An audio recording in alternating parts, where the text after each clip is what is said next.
Au nom du Père, et du Fils et du Saint-Esprit, ainsi soit-il. Venez, Esprit Saint, remplissez le cœur de vos fidèles et allumez en eux le feu de votre amour. Envoyez votre Esprit, Seigneur, se fera une création nouvelle. Prions. Ô Dieu, qui avez envoyé votre Esprit sur ce monde, donnez-nous par ce même Esprit de comprendre et d'aimer ce qui est bien, de jouir sans cesse et divine consolation pour le même Jésus-Christ notre Seigneur. Je vous salue Marie, pleine de grâce. Le Seigneur est avec vous, vous êtes bénie entre toutes les femmes, et Jésus, le fruit de vos entrailles, est béni. Sainte Marie, Mère de Dieu, priez pour nous pauvres pécheurs, maintenant et à l'heure de notre mort. Nos saints anges gardiens, Saint Pédis, Saint Joseph, Saint Ignace de Loyola, Saint Thomas d'Aquin. Au nom du Père, et du Fils et du Saint-Esprit, ainsi soit-il. Guillaume, je peux aller mettre ça sur mon bureau.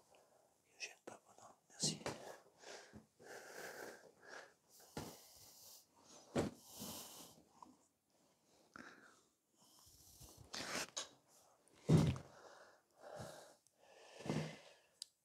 Alors, nous en sommes toujours aux explications sur ce texte fondamental de Saint Pédis, 25 août 1910, donc on arrive à l'anniversaire de cette magnifique encyclique, notre charge apostolique, l'aide encyclique du pape Saint Pédis, de condamnation du sillon. Donc, je vous rappelle les textes clés qu'on a déjà vus, les parties les plus importantes.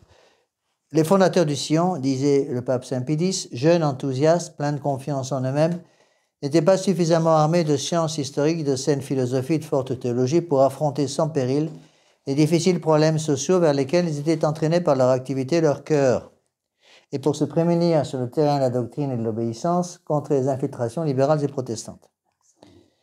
Les chefs du sillon se proclament donc des idéalistes irréductibles. Ils en appellent à l'évangile interprété à leur manière, et ce qui est plus grave encore, à un Christ défiguré et diminué. La dernière phrase que nous avions vue au dernier cours, le sillon, emporté par un amour mal entendu des faibles, a glissé dans l'erreur. Donc, le pape reconnaît qu'au début, le sillon n'était pas dans l'erreur. Cependant, le sillon ayant été fondé en 1898, il y avait déjà, dès le début, des tendances, je dirais, des tendances libérales et protestantes. Ça, c'est clair et net. Bon. Cependant, le pape Saint Pédis, avec raison, on coupe pas, si vous voulez...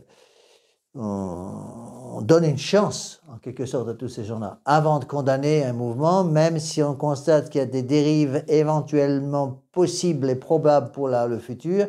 Tant que les dérives ne sont pas là, bon, on donne la chance à ces personnes-là. Il faut pas condamner les gens avant qu'ils aient commis des erreurs. On essaie de les préparer, on essaie de les aider, on essaie de les avertir, mais ils n'écoutent pas toujours. Et c'est exactement ce qui s'est passé. En fait, Marc Sangnier n'a pas écouté. Et surtout, il faut bien avoir ce qui est, à mon avis, les premiers grands responsables des erreurs de Marc Sangnier, sont les évêques. Marc Sangnier avait déjà certaines idées protestantes et libérales que Saint Pédis avait vues, mais que les évêques n'avaient pas vues. Et donc les évêques ont été très imprudents et se sont précipités, en quelque sorte, dans les bras de Marc Sangnier, en voyant tous ces jeunes faire des tas de réunions extraordinaires, et ils se sont jetés un petit peu là-dedans pour les soutenir avec un manque de prudence. C'est clair et net qu'il y a eu un manque de prudence. Et on a le droit de supposer, bien que je n'ai pas les textes sous les yeux, on a le droit de supposer que Saint Pédis avait dû déjà avertir les évêques. Hein. N'oubliez pas que déjà à cette époque, nous sommes en autour des années 1900 en fait, déjà à cette époque, il y avait les idées libérales qui commençaient à vouloir pactiser avec le catholicisme. Rappelez-vous Lamennais, 1832, marier les principes de la Révolution avec les principes du libéralisme. Donc il y avait déjà cette idée de mettre un petit peu ensemble les idées libérales et les idées protestantes. Non, ce qu'il faut bien comprendre, c'est que je crois que le point clé, à mon avis, pour nous, c'est de comprendre où sont les faiblesses. Donc, le pape Saint Pie X le dit expressément, ils ont été entraînés par leur activité et leur cœur. L'intelligence voulait suivre notre Seigneur Jésus-Christ, mais ils sont tombés dans l'activisme, ils sont tombés dans le volontarisme, ils sont tombés surtout dans le sentimentalisme. C'est-à-dire que le cœur a pris lentement la place de l'intelligence. Bon. Vous ne pouvez pas demander à l'intelligence de fonctionner sans le cœur. C'est impossible, puisque le bon Dieu a voulu que notre intelligence soit accompagnée d'un cœur. Bon. Il y a donc une volonté, il y a un cœur, mais l'intelligence doit diriger tout ça. Et au-dessus de l'intelligence, il faut encore que la lumière de la foi dirige la lumière de l'intelligence. C'est du bon sens élémentaire. Bon. Donc, qu'est-ce que dit Saint Pie X? Il dit, attention, il y a une tendance à l'activisme. Et ça, je pense qu'il a dû déjà le leur dire dès le début du XXe siècle. Une tendance à l'activisme. Rappelez-vous ce qu'est l'activisme. L'activisme, ce n'est pas un reproche d'action, attention. Beaucoup de gens pensent, un activiste, c'est un actif. Non. Les grands saints, tous étaient des actifs. Regardez le travail d'un Saint-Benoît, d'un Saint-Bénigne, d'un Saint-Benoît, d'un Saint-Dominique, d'un Saint-François-Xavier, d'un Saint-François de Sales, d'un Saint-Pie X. Ils ont tous été des grands actifs. Mais, avant l'action, il y avait la prière. Donc, le problème de l'activisme, c'est pas d'être actif. Être actif, contrairement à ce que certaines personnes pourraient penser, être actif, c'est une bonne chose. Bon. Le problème, c'est l'action sans les fondations de la vie de prière. Donc, le problème de l'activiste, c'est quelqu'un qui est tenté de remplacer la prière par l'action. Là, c'est l'activisme. Donc, l'action est bonne, la prière est bonne, la prière doit soutenir en quelque sorte l'action, mais si je cherche à remplacer la prière par l'action, je tombe dans l'activisme. Bon. L'activisme est en général, ça aussi encore, c'est des choses qu'il faut bien distinguer. L'activisme, dans ces mouvements-là, est en général travail de pair avec un volontarisme. Il faut comprendre les différences. Beaucoup de nos fidèles ne voient pas très bien les différences. Ils pensent que le volontarisme et l'activisme, c'est la même chose. Ce n'est pas la même chose. C'est voisin, mais ce n'est pas la même chose. L'activisme, c'est on peut vraiment dire, c'est une hérésie, littéralement. Je mets la prière sur le côté, je n'ai pas le temps de prier, je remplace ça par l'action. J'ai plus le temps de dire mon bréviaire, un prêtre activiste, c'est ça. J'ai plus le temps de dire mon bréviaire, j'ai plus le temps de faire ma méditation, j'ai plus le temps de dire mon rosaire, mais je remplace ça. Aujourd'hui, j'ai vu 10 malades. Ça, c'est le prêtre activiste. Et il va être tout fier. J'ai vu des prêtres comme ça, c'est les prêtres des années 60. Hein. Les prêtres des années 60 étaient comme ça. J'ai vu plein de malades, je suis allé voir, j'ai fait 4 réunions avec des jeunes, j'ai fait des tas de choses. J'ai fait beaucoup de choses, je suis très content, très fier de moi, parce que j'ai fait toutes ces choses. J'ai fait beaucoup d'actions. Quand on lui pose la question, votre voyeur lui dit, vous avez fait votre méditation? Vous avez gardé votre rosaire? Ah ben, j'ai pas le temps. Donc, vous avez remplacé le bréviaire, l'oraison et le chapelet par l'action. Bon. Et ça, c'est une catastrophe. C'est ça qui a ouvert la porte à toutes les erreurs doctrinales. Donc, qu'est-ce que doit faire un prêtre? C'est pareil pour les laïcs. Il faut mettre au niveau des laïcs. Mais avec les laïcs, c'est la même chose. Le prêtre doit d'abord assurer ses obligations de prière. C'est pas pour rien que l'Église catholique a donc obligé, sous peine de péché, les prêtres catholiques à avoir une vie de prière, à commencer par le bréviaire, puisque le bréviaire est obligatoire sous peine de péché mortel, et pas simplement pour l'ensemble du bréviaire. Le bréviaire est d'une obligation sous peine de péché mortel pour chaque petite heure du bréviaire. Une petite heure, c'est une petite partie du bréviaire, comme par exemple la partie de tierce, de sexte, de nonne, etc. Ce qu'on appelle les petites heures. Ça prend 5 minutes, 5-6 minutes. Bon. Eh bien, si, par paresse, je ne dis pas l'office de nonne, par exemple, à 3 heures de l'après-midi, ou l'équivalent, ou à un autre moment de la journée, eh bien, j'ai déjà commis une faute grave. Bon. La seule excuse, c'est si vous êtes mort. Bon, vous êtes mort, vous dispensez du bréviaire. Deuxième excuse, c'est aveugle. Un prêtre aveugle est dispensé du bréviaire. Bon. Ou un prêtre qui n'arrive plus à lire parce qu'à cause de son âge vénérable, eh bien, il commence à baisser au niveau de la vie, il ne peut plus voir. Bon. Ce qu'il faut comprendre, c'est que l'activisme est la porte ouverte au volontarisme. Le volontarisme, c'est un activiste avec si vous voulez, c'est un loup caché par une peau de brebis. Donc, l'activiste est ouvertement hérétique dans le sens que l'activiste est ouvertement quelqu'un qui va volontairement abandonner la vie de prière et la remplacer par l'action. Le volontariste garde la vie de prière. Un prêtre volontariste va donc garder son bréviaire. Il va garder sa méditation, il va garder son rosaire. Ça, c'est bon. Mais il garde les principes de l'action qui sont plus importants pour lui que la vie de prière. Donc, il faut bien comprendre la différence entre les deux. L'activiste, j'ai pas besoin de la prière, je remplace la prière par l'action. Le volontariste, j'ai besoin de la prière, donc je prie. Bonne chose. Mais je suis volontariste, c'est moi qui vais obtenir la conversion de ce gars-là. Il y a telle personne qui est dans la débauche morale, par exemple, dans ma paroisse, je vais obtenir la conversion de ce gars. Lorsque vous allez voir, et je vais faire pénitence, et je vais jeûner, et je vais passer des jours et des jours à faire les bras en croix, à me faire pénitence, et je vais obtenir la conversion de cet âme. Et ouais, il y a un orgueil dans la deuxième erreur, qui est le volontarisme, qui est beaucoup plus subtil. Pourquoi? Parce que le volontariste n'est pas quelqu'un qu'on va repérer comme l'activiste. L'activiste, il suffit de lui poser la question, ce qu'avait dit votre bréviaire. Non, j'ai pas dit mon bréviaire. Bon, ben, monsieur, vous êtes dans l'erreur, vous êtes dans un péché mortel parce que vous n'avez pas dit votre bréviaire. Bon. L'activiste, on le voit tout de suite qu'il y a un problème. Le volontariste, le problème est caché. Si vous posez la question, vous avez dit votre bréviaire? Oui. Vous avez dit vous faites votre méditation? Oui. Vous avez dit votre rosaire? Oui. Ah, c'est bien. Volontariste. Je vais obtenir la conversion des gens par ma volonté propre, à la force du poignet. Qu'est-ce qu'il y a derrière? Il y a l'orgueil. C'est l'orgueil qui nous fait dire, je vais convertir quelqu'un. On ne convertit personne. Le prêtre convertit personne. Moi, je n'ai jamais converti quelqu'un en 44 ans de sacerdoce. C'est Dieu qui convertit en utilisant le prêtre comme un instrument. Il faut bien comprendre ça. D'accord? Donc, ce que dit Saint Pédis, c'est ça qu'il faut comprendre, c'est que cet activisme va entraîner un volontarisme, donc l'orgueil qui va se cacher sous une certaine vie de prière qui est conservée et qui va entraîner un sentimentalisme. On va essayer d'obtenir les choses par les sentiments. Bon. C'est pour ça que Saint Pédis dit « Ces gens du Sillon étaient entraînés par leur activité et leur cœur. » Bon.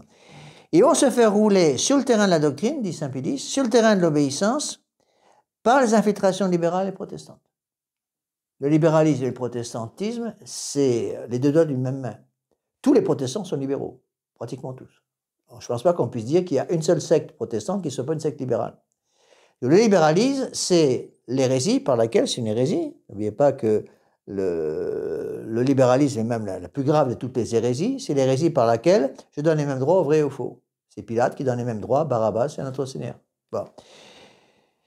Donc, le libéralisme ouvre la porte du protestantisme. Le protestantisme, c'est si vous voulez, un libéralisme qui est basé sur l'examen personnel. C'est moi qui décide.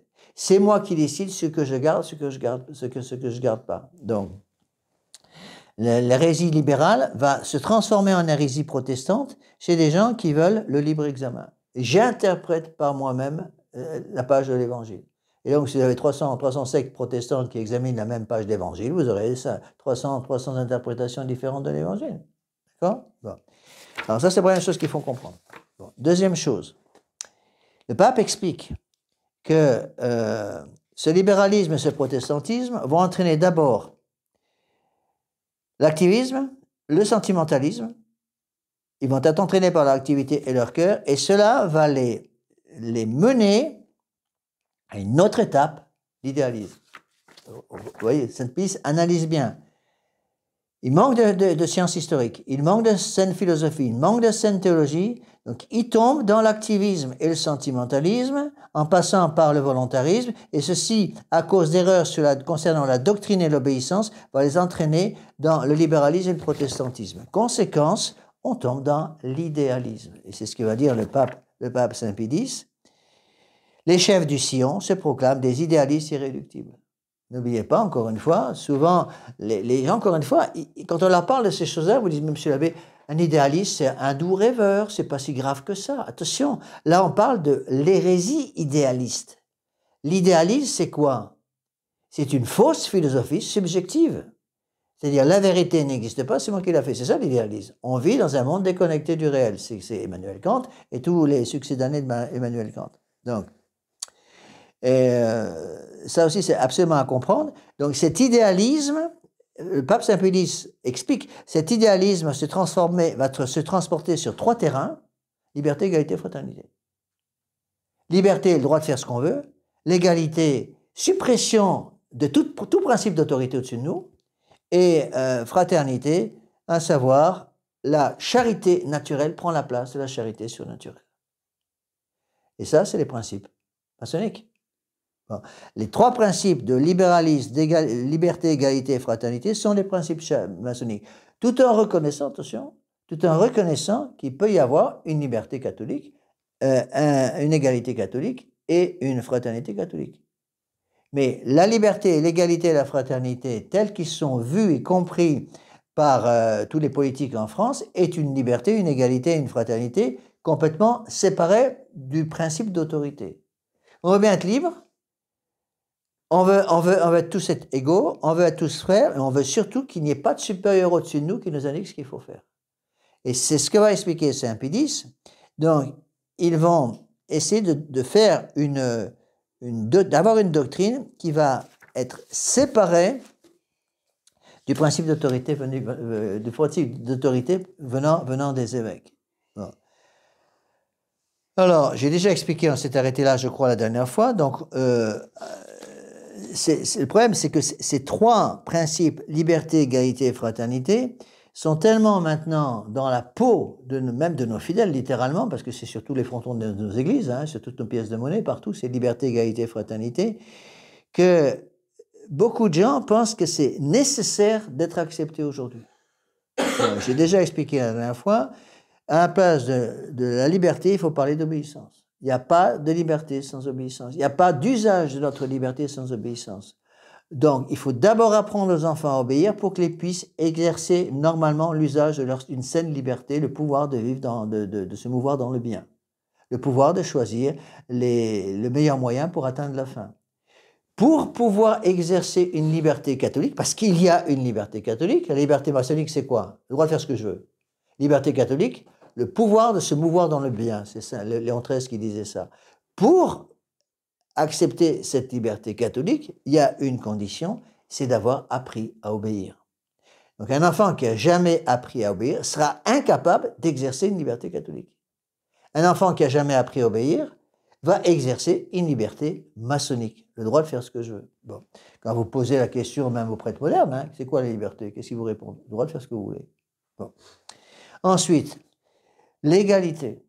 L'égalité, c'est refus d'un ordre supérieur, refus d'une loi à suivre, refus d'une autorité au-dessus de moi qui va m'indiquer ce que je dois faire. Donc, à la place de cette égalité, il faut parler de justice. C'est pareil, donc c'est la même règle. Si je n'ai pas appris à un enfant à rendre à chacun ce qui lui est dû, ce qui est la vertu de justice, si je n'ai pas appris à cet enfant à rendre à chacun ce qui lui est dû, l'enfant sera incapable de pratiquer cette égalité. Et va vouloir supprimer toutes les différences, gommer toutes les différences.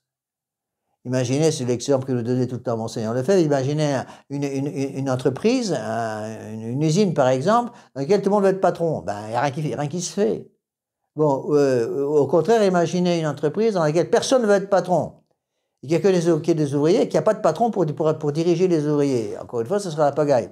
Donc, de même qu'on ne peut pas séparer la liberté de l'obéissance, on ne peut pas séparer l'égalité de la justice. La justice, c'est rendre à chacun ce qui lui est dû, à commencer par Dieu.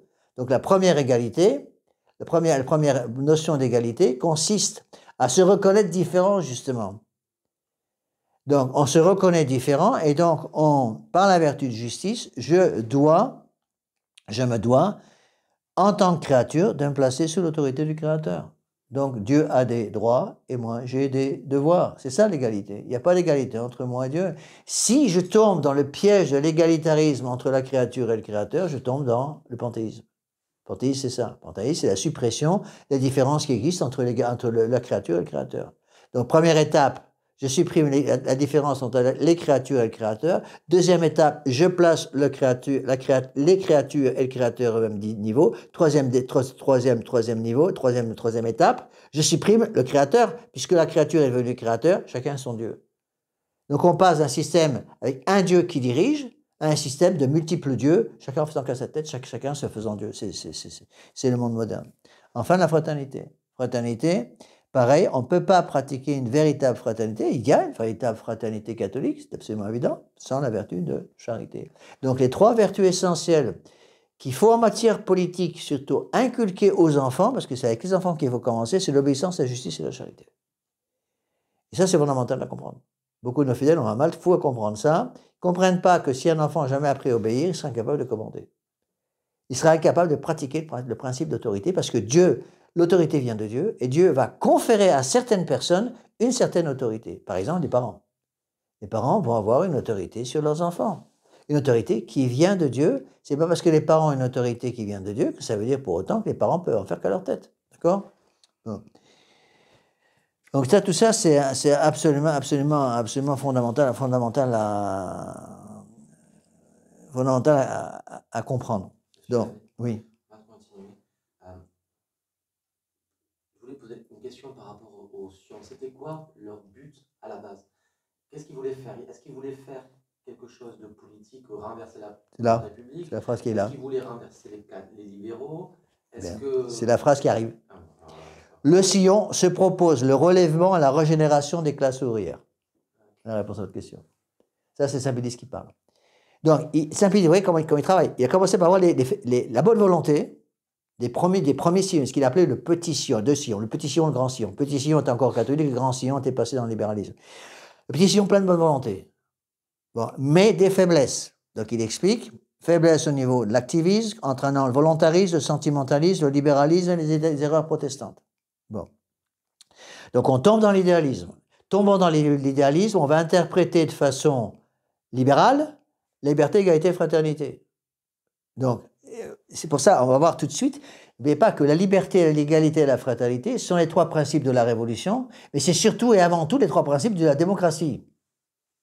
On ne peut pas séparer toutes ces choses, on ne peut pas séparer la Révolution française de 1789 des trois faux principes maçonniques, liberté, égalité, fraternité. Vous ne pouvez pas non plus séparer la République actuelle française, ou dite française, de la démocratie. Bon. Démocratie dans l'esprit de la Révolution de 1789.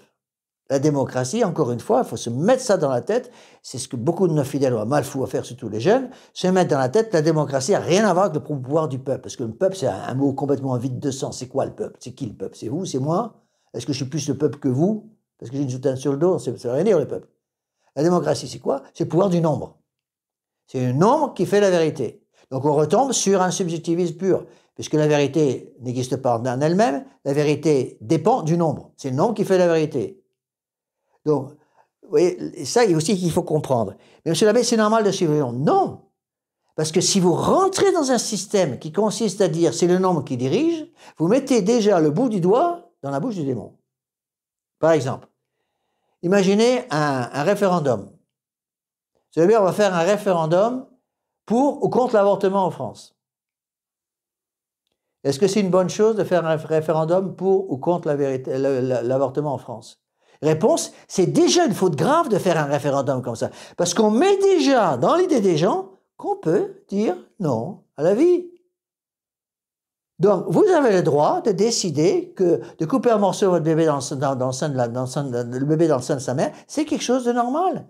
Et puisqu'il y a plus de 50% des gens qui sont pour cette abomination, on l'accepte. Un catholique de tradition qui a compris ces choses-là doit refuser de mettre le bout du doigt dans le système. Est-ce que vous comprenez? S'il commence à dire, d'accord, on fait un vote, on va tous voter contre. Mais attendez, en votant contre, vous rentrez dans un système. Mais je prenais un village de 100 personnes. Voilà, on va faire un vote pour savoir si dans le village, on accepte l'avortement ou non.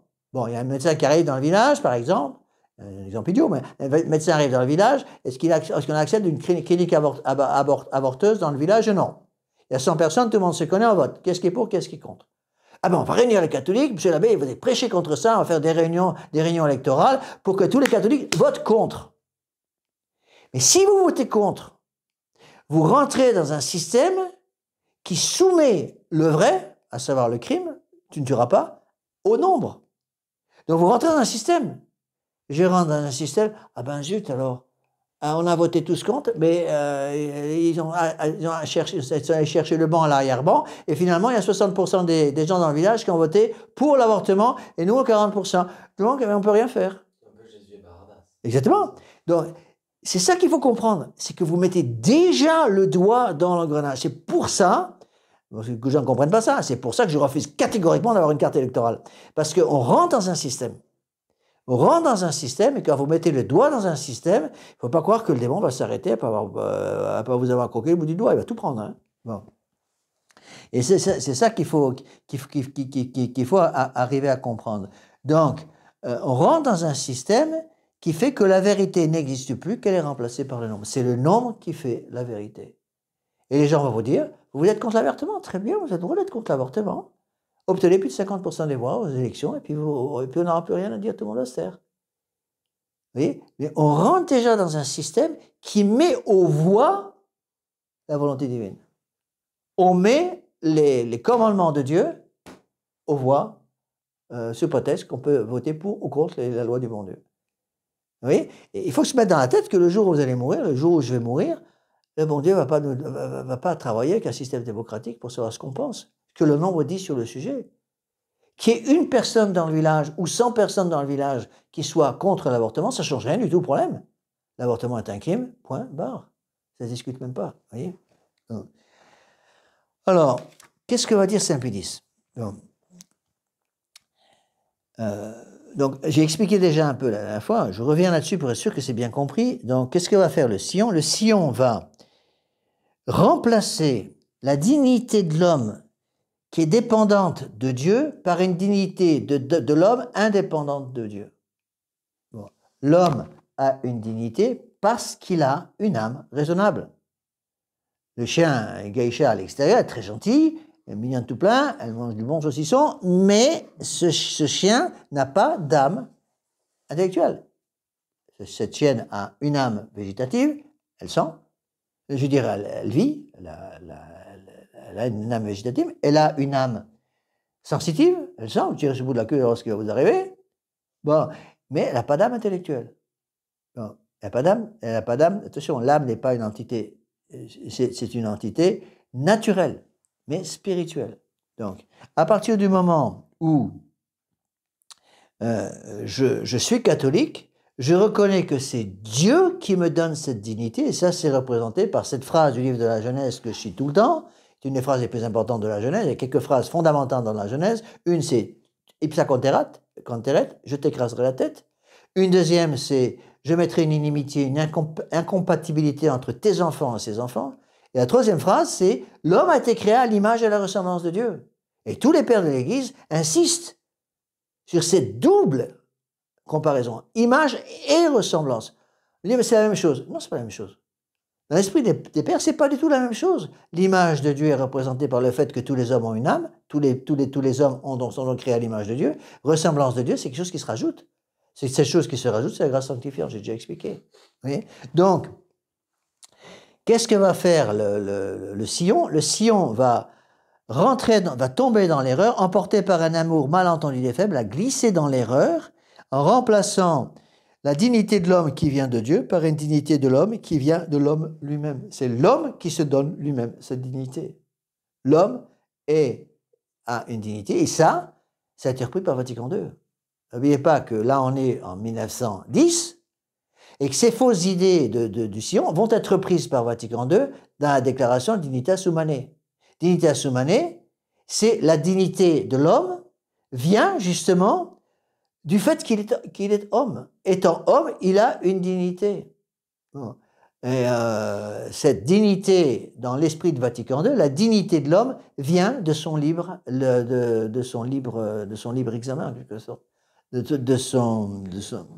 sa liberté de conscience. Vous voyez, donc la dignité de l'homme entraîne la liberté de conscience. Et donc tous les sionistes déjà des années 1900 avaient déjà dans la cervelle ces fausses idées que l'homme a une liberté de conscience. Si l'homme a une liberté de conscience, donc il faut comprendre encore ce que ça veut dire. Les gens modernes vont nous dire « Ah mais ça veut dire que vous n'avez pas le droit d'imposer votre conscience aux voisins. Chacun a sa propre conscience. » Il faut oublier une chose, le jour où vous allez mourir, le jour où je vais mourir, je vais être jugé par Dieu selon la conscience divine, pas selon ma conscience à moi. Hein. Je n'ai pas avoir le droit de dire au bon Dieu, écoutez mon Dieu, il paraît que vous avez donné votre loi dans 10 commandements. C'est ce que j'ai vaguement entendu dire quand j'étais sur la terre. Mais vous comprenez, ma conscience me dit que quand même, en 2023, 10 commandements, c'est tout de même nettement trop. D'abord, ça devient impossible parce qu'on est au temps des ordinateurs, des tablettes et des montres portables ou des téléphones portables. Donc, ça ne me plaît pas et je vous demande de me juger selon ma conscience à moi. Mais qu'est-ce qu'il veut dire Dieu ? Dieu va nous juger, va me juger selon sa conscience à lui. Il n'y a pas de liberté de conscience. La liberté de conscience n'existe pas. Quand notre Seigneur Jésus-Christ a dit « tu ne tueras pas, tu ne voleras pas, tu mentiras pas, tu ne prendras pas la femme de ton prochain », c'est la conscience divine qui s'applique. Et pour être sûr qu'on l'ait comprise, Dieu a placé cette loi naturelle dans le cœur de chaque homme, ce qu'on appelle la loi naturelle. Il n'y a pas besoin d'être catholique et d'avoir fait 25 fois les exercices avec l'abbé Lafitte pour savoir qu'on n'a pas le droit de tuer sa grand-mère. D'accord ? C'est marqué dans notre conscience. C'est ça qu'il faut arriver impérativement à comprendre. Donc la liberté de conscience, telle qu'elle est comprise dans le Vatican II, qui vient d'une fausse idée de la liberté, de l'égalité, de la fraternité, cette liberté de conscience est une liberté coupée de la volonté divine. Donc l'homme a une dignité parce qu'il a une liberté de conscience personnelle. Alors que l'Église dit, l'homme a une dignité parce qu'il a été créé à l'image de Dieu et qu'il a un pouvoir d'être créé à la ressemblance de Dieu. Comprenez? Donc, l'homme n'a pas une dignité à cause de sa volonté propre, de sa liberté de conscience. Il n'y a pas de liberté de conscience parce que la liberté de conscience veut dire que je mets ma volonté propre à la place de celle du bon Dieu. Et c'est pour ça que le pape Pie IX, on revient sur des choses qu'on a déjà expliquées, c'est pour ça que j'ai commencé par ça d'ailleurs, parce que c'est à mon avis le texte le plus important, c'est pas moi qui dis, c'est Monseigneur Lefebvre qui nous l'avait dit, ça m'est frappé au séminaire, au début de mon séminaire, il dit le texte le plus important du magistère, Quanta Cura, le syllabus de Pie IX, 1864. Et dans le syllabus, dans Quanta Cura, il est marqué, la liberté de conscience est une liberté de perdition et une insanité. Alors les modernes vont vous dire, il faut faire certaines nuances. Non, il n'y a pas de nuances à faire. Parce que si je dis 2 plus 3, ça fait 6, les modernes vont vous dire, oui, c'est pas très loin de la vérité, on peut peut-être faire quelques petites nuances et donner encore 18 sur 20 à ce petit garçon qui est plein de bonne volonté, qui aime beaucoup les mathématiques, mais en disant 2 plus 3 égale 5, c'est pas tout à fait vrai, c'est pas tout à fait faux non plus, vous voyez, il faut comprendre, et il faut pas surtout décourager ce pauvre petit garçon, on va lui mettre 18 sur 20, n'est-ce pas mon petit ? C'est comme ça qu'ils font. Et donc, il faut faire rentrer dans l'esprit des gens, attention, le jour où vous allez mourir, c'est Dieu qui va vous juger selon sa conscience. Donc, il n'y a pas de liberté de conscience. Et une fois que vous avez compris ça, vous comprenez tout. Et ça, c'est très, très difficile à faire rentrer dans les cerveaux, j'ai remarqué. Surtout des gens qui n'ont pas été habitués à entendre ces choses-là et qui ont été habitués à entendre les ondoiements, pas les ondoiements, le baratin, si vous voulez, moderne, où il parle de la liberté de conscience à longueur de journée.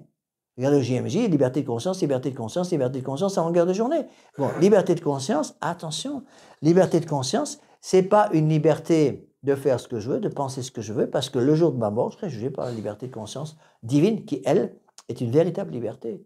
Donc, je n'ai pas le droit d'avoir ma propre liberté de conscience, et c'est pour ça que le pape dit, la liberté de conscience, c'est une liberté de perdition et une insanité. Ah oui, mais c'était dit en 1864, on est en 2023. Et alors ? Et alors ? C'est là où il faut réexpliquer aux gens, attention, lorsqu'un texte est infaillible, et tout le monde est d'accord que la condamnation de la liberté de conscience par le pape Pie IX relève de l'infaillibilité, le pape qui parle comme pape sur la foi et les mœurs avec intention d'obliger toute l'Église, les 4 conditions y sont, c'est infaillible en 1864, c'est infaillible en 2023, et c'est infaillible dans 10 000 ans. On ne peut plus changer ça. Si on pouvait changer ces choses-là, ça voudrait dire quoi? Que Dieu n'est pas Dieu. À ce moment-là, on fait rentrer un relativisme dans la volonté, dans la vérité. La vérité devient relative, et une vérité qui va s'adapter au temps dans lequel on vit. C'est le Vatican II. On adapte la vérité selon le temps dans lequel on vit, donc il n'y a plus de vérité. C'est pas la vérité qui doit s'adapter au temps dans lequel on vit, c'est le temps dans lequel on vit qui doit s'adapter à la vérité. Notre Seigneur Jésus-Christ l'a dit expressément, je suis la voie, je suis la vérité, je suis la vie. Donc, celui qui n'accepte pas cette voie, cette vérité, cette vie, donc je suis l'unique voie, l'unique vie, l'unique vérité. C'est tout simple. Donc, oui, une fois qu'on a... C'est important pour comprendre la condamnation du Sion, parce que beaucoup de gens ne comprennent pas la condamnation de Sion. Mais quand même, monsieur l'abbé, c'est pas très gentil de la part de Saint-Pédis, ces braves petits jeunes, ils étaient pleins de bonne volonté, ils étaient tout mignons, et puis ils ont vraiment essayé de proposer le relèvement et la régénération des classes ouvrières, et puis ils se battaient en politique, qui était indépendant de la foi catholique. Vous voyez, et c'est là où Saint-Pédis va rappeler les principes. Attention, il faut l'union de l'Église et de l'État. L'Église et l'État doivent être unis comme le corps et l'âme doivent être unis, et donc l'Église a quelque chose à dire en matière politique. Donc l'Église a quelque chose à dire en matière de relèvement et de régénération des classes ouvrières. Et là, le pape va citer une encyclique fondamentale qu'on étudiera plus tard, parce que je ne sais pas très bien dans quel groupe la mettre, alors je ne vais pas étudier tout de suite, c'est l'encyclique de Rerum Novarum de Léon XIII, du pape Léon XIII, parce que j'ai l'année de Rerum Novarum ici quelque part. J'ai noté quelque part Rerum Novarum. Étudier ça en philosophie. Non, mais ça, c'est des encycliques fondamentales qu'on étudiera. C'est ça, c'est 1891, 15 mai 1891, Rerum Novarum, sur justement le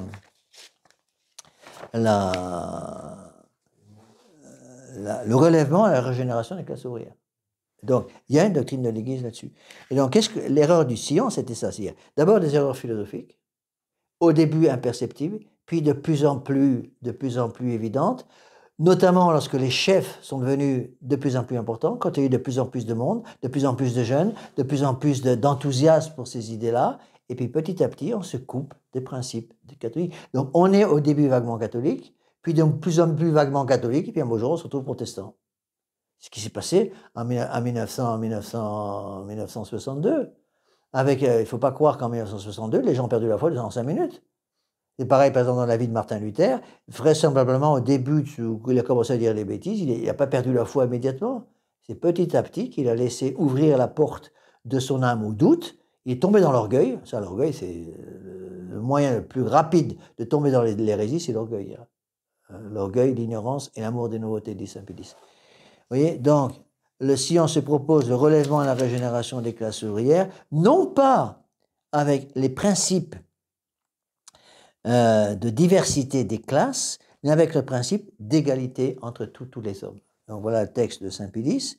Donc on retrouve là les grandes idées du marxisme. N'oubliez pas que le marxisme est fondé justement sur un naturalisme fondé sur un idéalisme total. C'est à la fois un idéalisme matérialiste qui refuse les distinctions entre les gens. Vous voyez, on voit très bien, pour bien comprendre, parce que beaucoup de gens ne comprennent pas, ça dit même monsieur l'abbé, pourquoi vous avez condamné, l'Église a-t-elle condamné cette régénération des classes ouvrières voulue par le marxisme? En fait, il faut comprendre comment ça marche. Dieu a créé des autorités sur terre. L'autorité du père de famille, l'autorité de l'évêque, l'autorité du prêtre, l'autorité du chef de famille, c'est des autorités, ça. L'autorité est toujours l'autorité verticale. Toujours. Dire ça part d'en haut, ça descend en bas. Les gens en bas obéissent à une autorité qui est supérieure. Dieu, étant l'autorité supérieure, transmet son autorité par le pape, qui transmet son autorité par l'évêque, qui transmet son autorité, après en matière politique par exemple, par l'influence de l'Église dans le monde politique. Bon.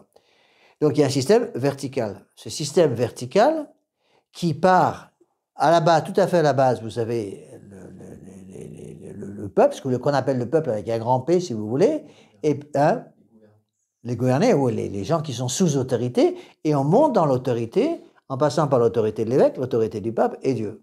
Bon. Ce système a un nom, c'est ce qu'on appelle le système corporatiste. Bon, le système corporatiste a été fondé par Saint Louis au XIIIe siècle. C'est lui qui a mis ça en place avec raison, parce que c'est un système qui suit la loi naturelle. Bon, imaginez dans une famille, les enfants qui commencent à dire, une famille nombreuse, les enfants qui disent, bon, ben maintenant on va voter. Voilà, on va voter toutes les décisions de papa et maman, et en fonction du nombre, on va voir ce qu'on fait. Alors quand c'est bien, parce qu'on est 10 enfants, donc c'est nous qui avons systématiquement le nombre. Vous voyez, on le voit très bien en Afrique actuelle. On voit très bien ce que ça donne comme bêtise en Afrique, où le système politique en Afrique est un système ethnique. C'est basé sur l'ethnie, c'est basé sur la tribu. C'est comme ça. Bon, on aime ou on n'aime pas, mais c'est comme ça. Le système africain de l'Afrique centrale, c'est entièrement basé sur l'ethnie de la tribu. Moi, quand j'étais au Gabon, il y avait 14 tribus. Bon, chaque tribu avec ses coutumes propres, chaque tribu avec sa langue propre, chaque tribu avec sa physionomie propre, au moins pour eux. Moi, j'étais incapable de voir la différence entre un Fan et un Mayennais. Pour moi, ils ressemblaient, c'était blanc bonnet, bonnet blanc, ou noir bonnet, bonnet noir. Bon, je voyais aucune différence, mais eux, ils voyaient ces différences. Je me suis dit, c'est un Fan, lui. Lui, c'est un Fan. Ah bon? Bah, il a même les goûts, il a les mêmes cheveux goûts, il a la même morphologie goût, mais c'est pareil. Non, non, c'est pas pareil, regardez bien, monsieur. Je regardais, moi, je vois aucune différence. Ah non, non, c'est un Fan. C'est pas un Mayennais comme nous.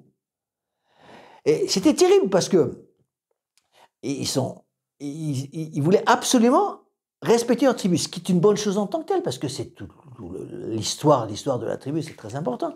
Mais systématiquement en matière politique, quand il y avait des élections, on vote pour sa tribu. Ça serait impensable pour un Mayennais de voter pour un type, même si celui qui présente est un bandit de problème, pas question de voter pour quelqu'un d'autre qui est d'une autre tribu. Bon. Et donc, il fallait donner des cours de catéchisme en 14 langues. Je ne sais pas si vous voyez la charmante bagaille. Bon. Et c'était des vieilles dames qui parlaient les langues et il fallait séparer les enfants en fonction des langues. Bon. Heureusement qu'il y a eu quand même quelques politiciens qui étaient un peu intelligents. Et ils se sont réunis entre eux, avec les 14 tribus, en disant, bon, on fonde un pays, le Gabon, qui est indépendant de la France, quelle langue on va prendre? Alors chacun, oh, prends la mienne, je suis Fan, je suis Mayennais, je suis plutôt quoi? Moi, j'aurais oublié les noms de toutes les 14 tribus. C'était le foutoir monstre, parce que chacun voulait sa langue. Heureusement qu'il y avait quelques personnes, des vieillards, parce que ça va, c'est la palabre qui marche, des vieillards qui ont dit, bon, puisqu'on n'arrive pas à se mettre d'accord avec une langue, si on prenait une langue extérieure aux 14 tribus. Pourquoi on ne prend pas le français? Puisqu'on parle tous le français. Les 14 tribus parlent le français. Ils se sont regardés entre eux, ils ont dit, ah oui, ça c'est pas mal ça, oui. Ah d'accord pour le français. Et le français est devenu langue officielle, était la langue officielle. C'est ça qui a fait l'unité du Gabon d'ailleurs. Maintenant, ce qui se passe au Niger avec l'indépendance du Niger, du Tchad qui va suivre par rapport à la France, c'est ça, hein, c'est l'indépendance des langues. Et le système est un système, il faut respecter ce système-là parce que c'est un système tribal traditionnel pour eux. Mais c'est un système qui est tout à fait incompatible avec le démocratisme européen tel qu'on le vit en France. Parce que si vous faites des élections dans un système qui est basé sur la tribu, c'est systématiquement la tribu qui a le plus de membres qui gagne toutes les élections. Même si celui qui présente, c'est un bandit. Vous voyez? Donc, par Saint-Pédis, Saint-Louis avait compris ça, et il n'y avait pas le système tribal en France. Il y avait le système des petits seigneurs, il y avait le système des seigneurs indépendants dans leur petit fief. Et donc, il a mis une autorité verticale. C'est le système corporatif.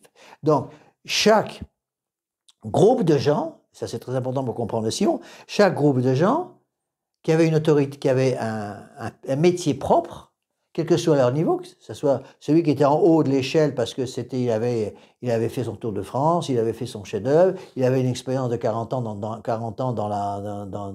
le travail. Bon, il avait ouvert une échoppe qui était devenue de plus en plus grande, il avait des ouvriers sous ses ordres, c'est lui qui gardait l'autorité. L'autorité pour protéger les valeurs du métier en question. Et donc, il y avait un système vertical. Au-dessus, qu'est-ce qu'a mis Saint-Pédis? Pas Saint-Louis. Il a mis ce qu'on appelait l'évêque protecteur. Donc, chaque corporation, il y a la corporation des meuniers, la corporation des écrivains, la corporation des tailleurs de pierre, la corporation des vitriers, la corporation toutes les corporations possibles et imaginables. Chacun avait sa corporation. Avec chaque fois, un évêque protecteur qui allait vérifier que la moralité était gardée dans la corporation, tout en respectant l'autorité des anciens. C'est-à-dire qu'il est évident que ceux qui dirigeaient, qui allaient établir par exemple, les protocoles d'action, de salaire, protocoles de loi physique pour les travaux qui étaient faits dans la corporation, c'était des gens du métier qui allaient faire tout ça. Mais c'était protégé par un évêque. L'évêque avait son mot à dire pour protéger l'intégrité, surtout protéger l'intégrité morale des jeunes commis qui démarrait, en général, il commençait à travailler à 10-12 ans. Hein. 10-12 ans, il rentrait déjà dans un atelier, il prenait un balai et puis il commençait à nettoyer. Bon, et évidemment, les autorités en place veillaient à ce qu'il y ait une santé morale dans l'atelier, pour qu'il n'y ait pas de n'importe quoi. Bon. Eh bien, Saint-Louis avait voulu donc un système corporatif, donc il y avait autant de corporations que corps de métier. Bon. Il y avait des réunions qui n'étaient pas des réunions syndicales. Il y avait des réunions à l'époque entre les différentes classes de ces systèmes verticaux. Donc les évêques pouvaient éventuellement se voir entre eux pour voir s'il y avait des choses à introduire pour l'ensemble des corporations. Les contremaîtres de tous les chefs de toutes ces corporations au niveau ouvrier pouvaient se réunir entre eux pour éventuellement des choses qui pouvaient regarder toutes les corporations. Mais chaque corporation avait son règlement propre qui dépendait de la corporation. Un système vertical. Au-dessus, il y avait le bon Dieu. Dieu, le pape, l'évêque, les différentes autorités, jusqu'au petit gars qui a 12 ans, qui joint le talier, qui apprend à utiliser un balai dans le bon sens. Bon. Donc, ça, c'est le système corporatif. Chaque corporation avait son sein. Bien sûr, mais il y avait tout. Ça va avec l'évêque protecteur. Qui dit évêque protecteur dit protection de l'Église. Bon, protection de l'Église, et l'évêque a autorité sur tous les membres de la corporation. Donc, s'il y en a un qui commence à faire l'andouille, là-dedans, commençait à vouloir maltraiter les petits jeunes, par exemple, l'évêque intervenait. Et puis, à l'époque, ça n'y avait pas que de la cuillère, c'était vite fait. Hein. Bon, donc, il y avait un système vertical. Bon. Qu'est-ce qu'a fait la Révolution? Le premier travail de la Révolution, c'est la loi Le Chapelier, en 80, je ne sais plus si c'était 89 ou 90, 789, 80, 91, dans ces eaux-là. Une des premières lois faites par la loi Le Chapelier, suppression des corporations. Suppression des corporations et établissement d'un système horizontal. On met ça par couche. Donc, il y a tous les enfants qui rentrent ensemble, un système horizontal. Après, au-dessus, il y a tous les entrepreneurs, ou il y a des différents degrés, si vous voulez, d'autorité dans les différentes corporations. Et ce qui fait qu'ils allaient mettre dans le même système horizontal, par exemple, un vitrier avec un fabricant de chaussures. Alors que c'est deux métiers complètement différents et les conceptions d'un vitrier ne sont pas du tout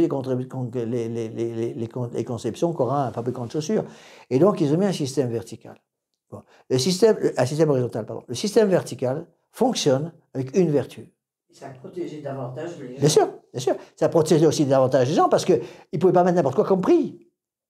Comme prix, ils ne pouvaient pas mettre n'importe quoi. Donc, ça permettait au roi qui était encore au-dessus, parce qu'il ne faut pas oublier le roi là-dedans. Bon, il y avait le pape, les évêques, mais dans le système politique, il y avait aussi le roi, qui avait une influence considérable sur le système des corporations. Les corporations avaient leurs représentants, le tiers-état, qui étaient représentés à la Chambre, auprès du roi, pour avoir ce qu'on appelle les cahiers de doléances, ils pouvaient exprimer leurs désirs, etc. Bon, c'était pas parfait, mais surtout quand il y avait des bons rois comme Saint-Louis, ça marchait bien. Bon. Ils ont remplacé ça par un système horizontal. Le système vertical marche avec une vertu, c'est la vertu de charité. La vraie charité qui est un grand C. Bon, l'amour du bon Dieu et l'amour de Dieu dans la pratique des commandements de chaque jour. Bon. On remplace ça par un système horizontal. Le système horizontal a besoin d'une énergie. L'énergie du système vertical, le système corporatif, c'est l'énergie qui vient de la charité. L'énergie du système horizontal est l'énergie qui vient, non pas d'une vertu, mais qui vient de la haine. La seule façon pour faire progresser un système horizontal, c'est de mettre la haine entre les différentes couches. Et ça, c'est Karl Marx. Donc Karl Marx va introduire ces systèmes communistes, la haine entre les gens des différentes couches. Et pour être sûr que cette haine puisse se développer à son maximum, on va couper les racines de chacune de ces couches pour qu'il n'y ait plus de racines familiales, professionnelles, religieuses, etc. C'est ce qu'on a appelé le prolétariat. Le prolétariat dans le système de Marx, c'est des gens qui n'ont plus de racines. Donc, comme ils n'ont plus de racines, on peut en faire ce qu'on veut. Bon, on le voit très bien dans les manifestations d'aujourd'hui, parce que je n'y mets jamais les pieds. Manifestations d'aujourd'hui, donc vous avez 10 000 personnes qui manifestent. Au début, ils sont tous d'accord pour manifester pour demander une chose précise. Et puis, il y en a un qui a le porte-voix au début de la manifestation qui commence à hurler un slogan. Et hop, les 10 000 personnes vont répéter le slogan. Il ne faut pas être forcément d'accord avec le slogan, mais tout le monde le répète. Bon, c'est le système communiste. Donc, le système communiste va travailler avec un système horizontal basé sur la haine. Vous supprimez la haine dans le communisme, il n'y a plus de communisme. Parce que si vous supprimez la haine, vous supprimez la lutte des classes, ce qu'on appelle la lutte des classes. Système du prolétariat, système de la lutte des classes, c'est la même chose. Donc on met un système horizontal pour détruire tout ça. Bon. Et c'était ça que le Sion voulait. Le Sion se propose, voilà, je vous lis le texte de Saint-Pédis, se propose donc le relèvement et la régénération des classes ouvrières. Sur cette matière, les principes de la doctrine catholique sont fixés, dit Saint-Pédis. Et l'histoire de la civilisation chrétienne est là pour en attester la bienfaisante fécondité. Notre prédécesseur d'heureuse mémoire, c'est Léon XIII, les a rappelés dans des pages magistrales que les catholiques occupés de questions sociales doivent étudier, toujours garder sous les yeux. Jérôme Navarro, 1891. Il a enseigné notamment que la démocratie chrétienne doit maintenir la diversité des classes. Les gens sont différents, qui est assurément le propre de la cité bien constituée. Et dans le système vertical, il y a différentes autorités. Bon, celui qui est chef d'un atelier a autorité sur les ouvriers qui sont en dessous de lui. D'accord ? Celui qui n'a pas encore fait son tour de France n'a pas d'autorité, n'a même pas le droit, dans le système du Moyen-Âge, n'avait même pas le droit de commencer à ouvrir sa propre échoppe. Il fallait d'abord qu'il ait fait son tour de France, que son chef-d'œuvre ait été accepté par l'assemblée ce qu'on appelle l'assemblée des sages, dans sa corporation, pour qu'il ait le droit, à ce moment-là, d'ouvrir sa propre échoppe et d'avoir l'aide financière qui venait de la corporation. Parce qu'en plus, dans ce système corporatif, il y avait des taxes qui étaient payées et gardées dans la corporation pour aider les jeunes qui avaient fait leur tour de France à ouvrir leur échoppe. Ça faisait des frais considérables, surtout à l'époque. Et donc, ils utilisaient tout cet argent qui était mis en réserve pour ça. D'accord ? Bon. Il a enseigné notamment, le pape Léon XIII a enseigné notamment que la démocratie chrétienne doit maintenir la diversité des classes, qui est assurément le propre de la cité bien constituée, et vouloir pour la société humaine la forme et le caractère que Dieu, son auteur, lui a imprimé.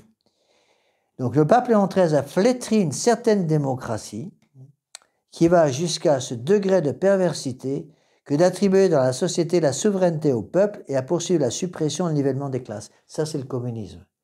En fait, suppression et nivellement des classes, ce qui veut dire, en fait, c'est suppression et nivellement du principe corporatif. C'est-à-dire, on supprime l'autorité qui vient d'en haut, l'autorité va venir dans le nombre. C'est le nombre qui va faire l'autorité. Donc, il n'y a plus un roi, un évêque qui vont donner des règles morales pour la corporation. C'est l'ensemble d'une classe horizontale de gens qui sont au même niveau dans toutes les entreprises qui ont des tas de métiers complètement différents. Ils vont se réunir entre eux pour décider de choses d'ordre moral. Et c'est le nombre qui va faire la vérité. Donc on introduit la démocratie avec comme but de détruire le principe d'autorité. Bon. Et c'est ça qu'il faut comprendre. Il ne peut pas y avoir de communisme sans destruction du principe d'autorité. Il ne peut pas y avoir de communisme sans prolétariat. Il ne peut pas y avoir de communisme sans le système, justement, de la lutte des classes. C'est pour ça que le communisme est intrinsèquement lié avec la lutte des classes. Vous supprimez la lutte des classes, c'est fini, c'est terminé. Et on le voit très bien, très bien aujourd'hui. Moi, j'ai eu un cas invraisemblable de quelqu'un que je connais bien qui me l'a dit. Il était dans un système de prud'homme. Il était au prud'homme. Bon. Et lui, il représentait les ouvriers. Bon. Des prud'hommes dans sa boîte. Il était au prud'homme de la boîte. Bon. C'était un gars qui connaissait, un homme qui avait la cinquantaine à peu près, qui était un père de famille. Bon, il connaissait bien le système, il faisait son boulot. Voilà. Dans les réunions de prud'homme, il représentait les ouvriers. À côté de chez lui vivait un cadre qui était dans le prud'homme, mais qui lui était cadre du côté des cadres, et qui habitait juste à côté de chez lui. Ils s'étaient copains, ils travaillaient à la même boîte, et donc pour éviter les frais, ils prenaient la même voiture. Le matin, l'ouvrier, qui était au prud'homme des ouvriers, montait dans la voiture du cadre qui était cadre dans la société des cadres dans le prud'homme, et ils allaient ensemble au boulot. Et puis là, chacun allait faire son boulot. Eh bien, la base, si vous voulez, la base syndicale a appris que l'ouvrier montait dans la voiture du cadre et a fait toute une histoire parce que, justement, il y avait une amitié qui commençait à se créer entre un simple ouvrier et un cadre, ce qui allait empêcher la lutte des classes. Donc, pas question de maintenir ça. Et ils ont fait toute une histoire, et ont fini par le vider du prud'homme parce qu'il introduisait un risque de charité dans les systèmes. Vous voyez jusqu'où ça va? Ça en dit long. Donc, il ne peut pas y avoir de système politique comme ça sans haine. C'est pour ça que vous supprimez la haine dans une société, vous pouvez mettre la paix politique. Pour éliminer la paix politique, il faut ramener la haine. Et on le voit très bien que la révolution de 1789, 1781, c'est la haine. 1917, la révolution russe, c'est la haine qui prend la place de la société, qui prend l'autorité dans la société. Hein? Bon, alors, donc le pape Léon XIII dit ici c'est Saint-Pédis qui parle, le pape Léon XIII a flétri une certaine démocratie qui va jusqu'à ce degré de perversité que d'attribuer dans la société la souveraineté au peuple et à poursuivre la suppression de l'événement des classes, c'est-à-dire suppression de toute hiérarchie. Donc dans le système horizontal, tous les membres de la même classe ont le même niveau social, d'accord? Dans le système vertical, les différentes autorités de la corporation sont réunies dans une entité avec la même charité. Peut-être ouvrir une fenêtre, là, ça va faire un peu rentrer l'air, s'il vous plaît. Merci.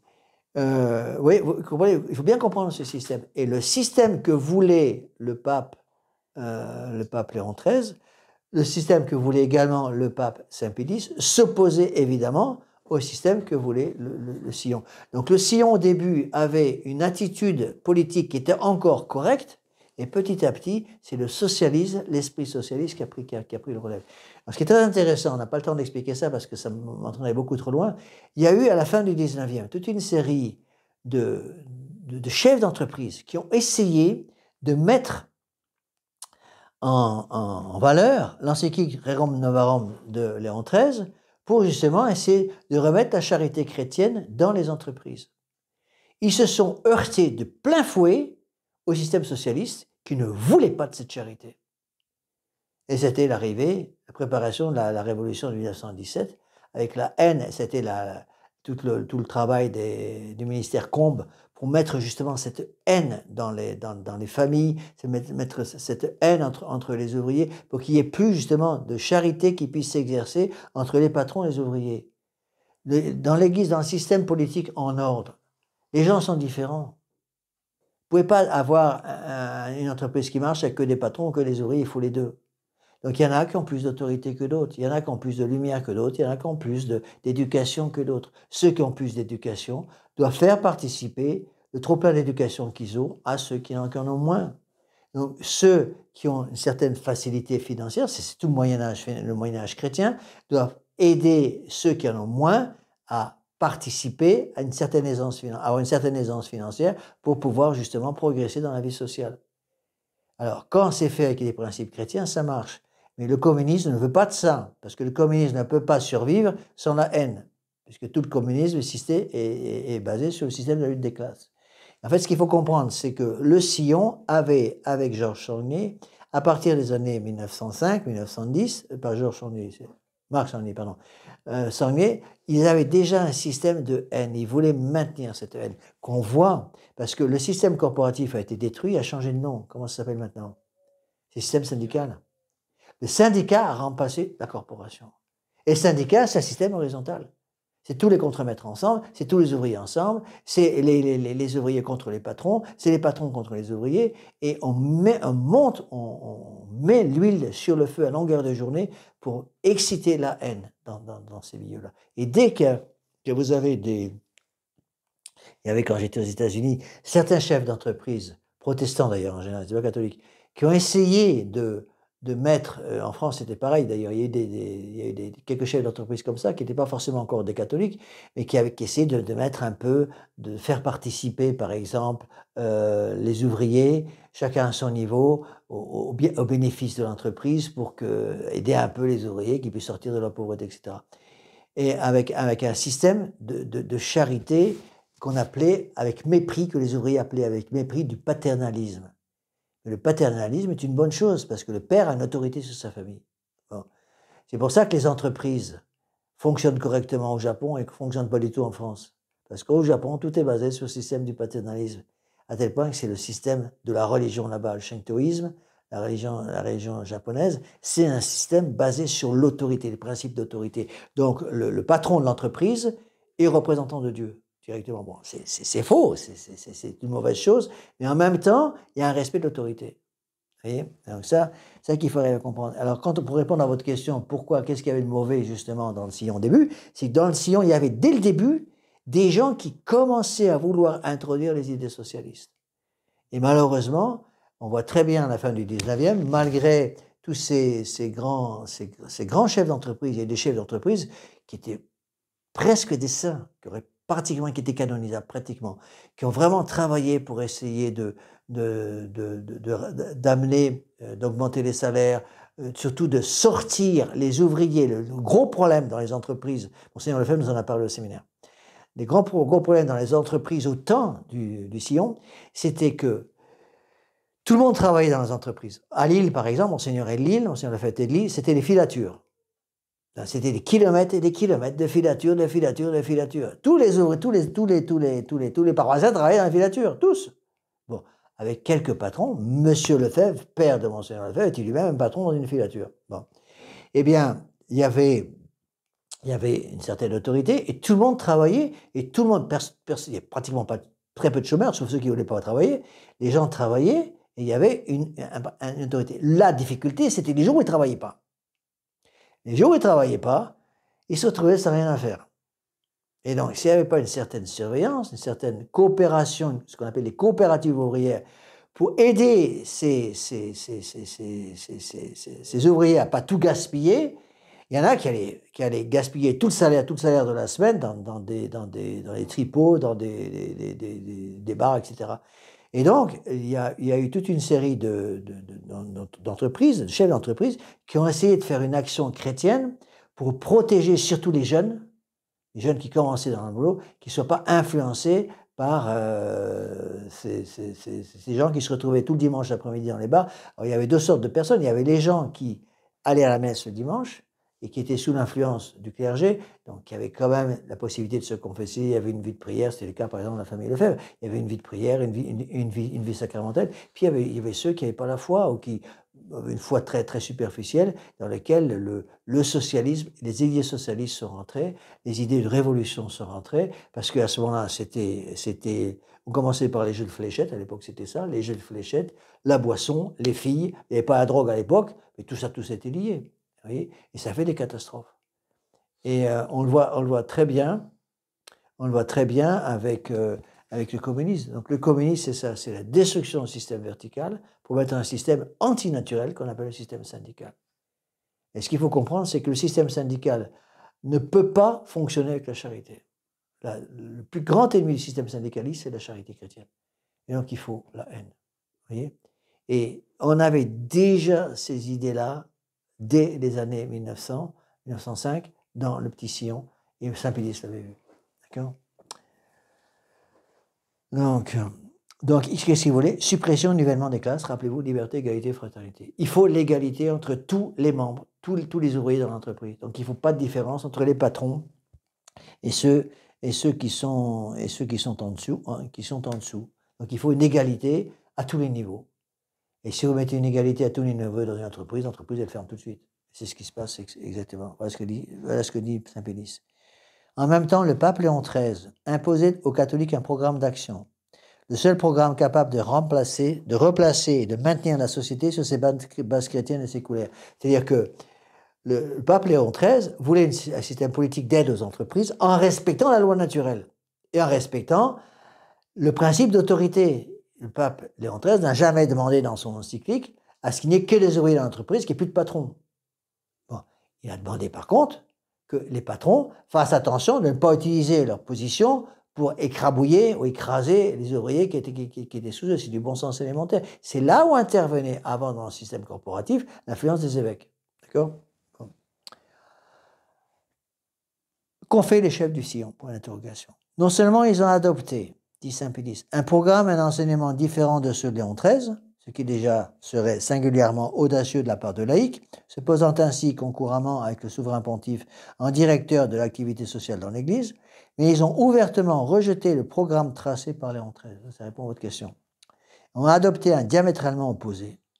Ils repoussent la doctrine rappelée par Léon XIII sur les principes essentiels de la société, plaçant l'autorité dans le peuple, ou la supprimant à peu près et prennent comme idéal à réaliser le nivellement des classes. Ils vont donc au rebours de la doctrine catholique vers un idéal condamné. On est en 1910, condamnation du Sion. 1910, c'est juste avant la révolution de 1917. Vous voyez, on voit très bien que toutes ces idées vont se synthétiser en quelque sorte autour de la révolution communiste. Et la révolution communiste, pour pouvoir s'établir, établir la dictature communiste, va être obligée de détruire complètement toute l'autorité légitime. Ça va être l'assassinat de toute la famille Romanov, la famille des tsars, complètement assassinés par les ouvriers, par les communistes justement, pour supprimer le principe d'autorité. Et quand on supprime le principe d'autorité, on se passe sur une autre autorité, c'est ça qu'il faut comprendre. Quand vous dites aux gens, il ne faut plus d'autorité, il ne faut plus de patrons, on tue tous les patrons. On tue tous les patrons, puis une fois que les patrons sont tous morts, qu'est-ce qu'on fait? On n'a plus d'autorité. Donc c'est le foutoir, et à ce moment-là, c'est le plus violent qui va prendre le pouvoir. On va rentrer dans un autre système d'autorité, et c'est quelqu'un d'autre qui va prendre le pouvoir. On le voit très bien au Moyen-Âge. Le Moyen-Âge chrétien, c'est peut-être pas parfait, mais au Moyen-Âge chrétien, il y avait l'autorité de l'Église. Il y avait la protection par les évêques du système corporatif. Le système a été supprimé à la Révolution, et qui est-ce qui va prendre la place? C'est le démon. Lorsque le bon Dieu s'en va, on met la porte par une fenêtre, le démon rentre par l'autre fenêtre. Hein. C'est exactement ce qui se passe.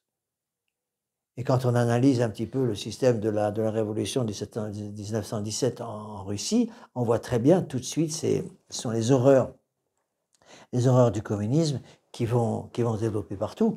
Et après, bon, il faut voir après ce qui s'est passé dans, par exemple, je ne sais pas moi, Pol Pot en Cambodge ou des pays comme ça, avec des horreurs, avec des massacres épouvantables, mais c'est parfaitement logique pour le système. Parce qu'il ne faut plus qu'il y ait d'autorité. Et donc c'est Mao Tse-tung qui détruit complètement en Chine l'autorité des pères de famille, l'autorité des chefs naturels, qui empêche toute manifestation d'autorité. Et dès que, je vois même actuellement en Chine aujourd'hui, avec le président actuel de la Chine, dès qu'un chef d'entreprise commence à faire un peu trop de parler de lui et à être un peu trop indépendant, tout de suite il est sabré littéralement. Il est obligé de fermer sa boîte ou il disparaît, on ne veut plus parler de lui, d'accord? Donc voilà la partie importante. Donc qu'est-ce que vont faire? Quelle est l'erreur, si vous voulez, du Sion? Repousser la doctrine rappelée par le pape Léon XIII sur les principes essentiels de la société qui suit la loi naturelle, qui place l'autorité dans le peuple, ou la supprime à peu près, en prennent comme idéal à réaliser le nivellement des classes. En suppression du système des classes, suppression du principe d'autorité, le principe d'autorité disparaît. Et ça, on va retrouver exactement les mêmes faux principes dans Vatican II. Dans Vatican II, on va retrouver exactement les mêmes faux principes qui vont aussi pousser au refus de l'autorité. Et c'est l'autorité de qui?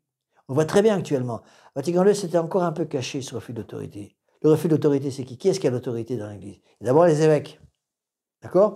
Alors, qu'est-ce qu'ils vont faire? Ils vont couper l'influence, l'autorité des évêques sur leur propre diocèse et demander aux évêques de se rassembler tous ensemble sous une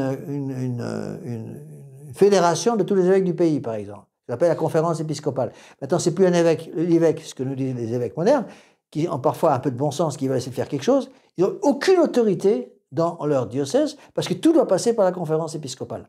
Donc un évêque qui voudrait faire quelque chose de bien pour ses prêtres, pour aider ses prêtres, par exemple, dans le bon sens du terme, ne peut pas le faire sans l'accord de toute la conférence épiscopale, sans l'accord du nombre. Bon. La conférence épiscopale française ne peut rien faire sans l'accord de la conférence épiscopale allemande ou néerlandaise ou belge et ceux qui sont à côté. D'accord? Et toutes ces conférences épiscopales vont avoir une autorité indépendante et en même temps unie avec les autres. Et il faut absolument que l'autorité vienne toujours du bas. Or, dans l'Église catholique, il y a une autorité au-dessus. L'autorité au-dessus, c'est qui? C'est le pape. Donc, suppression de l'autorité du pape. C'est pour ça que Monseigneur Lefebvre, on est en 1968, Monseigneur Lefebvre était à l'époque supérieur général de la congrégation des Pères du Saint-Esprit, et a donné sa démission parce qu'il était supérieur général et Rome poussait à ce que ces principes maçonniques dont je viens de vous parler, de suppression d'autorité, rentrent dans toutes les congrégations religieuses. Et ils ont dit, vous devez faire des réunions avec tous les membres des associations religieuses, supprimer l'autorité du supérieur général et faire rentrer des autorités partagées avec les représentants syndicaux des gens. c'était l'introduction d'un triumvirat dans la Société des Pères du Saint-Esprit qui a été fondée par Lieberman. Bon. Comme Monseigneur Lefebvre a vu qu'on était en train de lui sabrer complètement son autorité, alors qu'il était encore supérieur général, je crois, pour 6 ou 7 ans, et qu'on lui imposait une autorité partagée entre plusieurs représentants, en quelque sorte, des prêtres, il ne pouvait plus diriger. À ce moment-là, il a donné sa démission, qui a été acceptée immédiatement. Et c'était la fin de tous les ordres religieux. Tous les ordres religieux, à ce moment-là, ont plongé à ce moment-là, parce qu'il n'y a plus d'autorité. Et maintenant, ils vont jusqu'au bout. Parce que maintenant, le pape n'a plus d'autorité. Le pape ne veut plus d'autorité. C'est pour ça qu'il est en train de préparer le synode 2024 en faisant intervenir l'autorité des évêques. Les évêques n'osent plus faire quoi que ce soit sans l'autorité des prêtres. Les prêtres n'osent plus faire quoi que ce soit sans l'autorité des laïcs de la paroisse. Et les hommes de la paroisse n'osent plus rien faire sans l'autorité de ces dames de la paroisse. Et donc les dames de la paroisse, qu'est-ce qu'elles demandent? Ah ben on veut pouvoir diriger nous-mêmes. Et vous allez voir, ils vont y arriver. Ça, c'est une question de temps. Ils vont arriver à avoir des dames qui vont devenir évêques. Et puis pendant qu'on y est, pourquoi pas avoir de nouveau des laïcs qui dirigent toute l'Église. Et c'est la destruction du principe d'autorité. Il n'y a plus de principe d'autorité qui disparaît complètement. C'est ça le sillon. Et ça, le pape Saint-Pédis l'avait vu. Et on est en 1910. Hein. On est en 1910, alors qu'extérieurement, je dis bien extérieurement, tout semble en paix. Le pape savait, attention, n'oubliez pas que ça, c'est l'application pratique de ce qu'est le modernisme, et que le modernisme, le pape l'avait déjà condamné 3 ans auparavant. Hein. Le modernisme va être condamné par Saint-Pédis en 1907. Ça, c'est Pascendi, Dominici Pascendi et Lamentabili, qu'on verra après, c'est des articles beaucoup plus compliqués. Et ça, c'est la conséquence.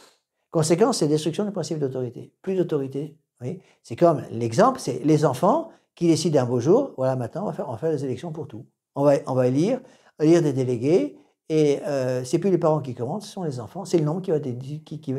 Donc les parents proposent quelque chose. Si les enfants sont d'accord, on obéit. Si les enfants ne sont pas d'accord, on désobéit. Imaginez, dans une paroisse, même une petite paroisse comme la mienne, ici, quand tout le monde est là, on a combien? 35 personnes dans la messe. Bon, à peu près, si tout le monde est là, à peu près.